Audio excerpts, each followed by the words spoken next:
रूस यूक्रेन जंग है कि रुकने का नाम ही नहीं ले रही।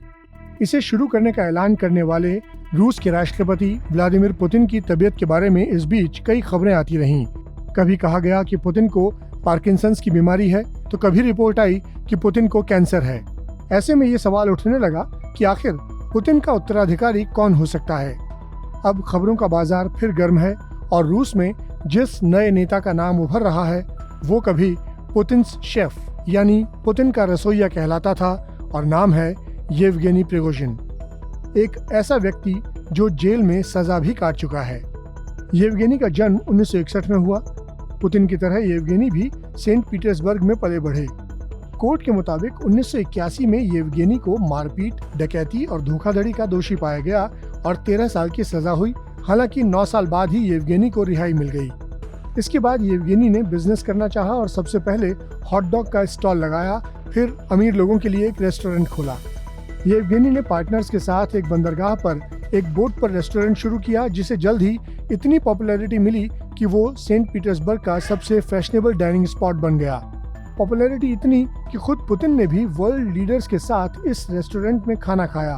कहते हैं कि 2003 में पुतिन ने अपना बर्थडे भी वहीं मनाया।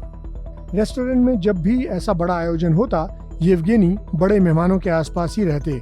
कई बार येवगेनी खाली प्लेटें भी उठाते। एक मैगजीन से बातचीत में येवगेनी ने बताया था कि राष्ट्रपति पुतिन ने देखा कि कैसे मैंने एक कियोस्क से अपना बिजनेस शुरू किया, कैसे मैंने एक वेटर की तरह अपने रेस्टोरेंट में काम किया। खबरों के मुताबिक पुतिन से संपर्क के बाद तो येवगेनी ने कॉनकॉर्ड केटरिंग की शुरुआत की और उन्हें रूस के स्कूलों और सेना के लिए बड़े गवर्नमेंट फूड कॉन्ट्रैक्ट मिलने लगे।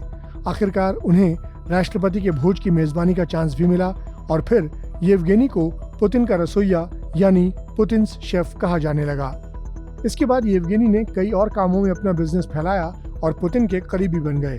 अब तो येवगेनी की अपनी प्राइवेट आर्मी भी है जो रूस के लिए कई काम करती है, लेकिन कभी कभी रूसी सैनिकों के लिए सिरदर्द भी बन जाती है, क्योंकि प्राइवेट आर्मी कुछ युद्ध विरोधी काम कर बैठती है जिससे रूस की सेना का सिर झुक जाता है। कुछ जानकार मानते हैं कि येवगेनी उन कट्टरपंथियों के बीच काफी लोकप्रिय हैं जो पुतिन की बढ़ती उम्र को यूक्रेन युद्ध में विफलता के लिए जिम्मेदार मानते हैं।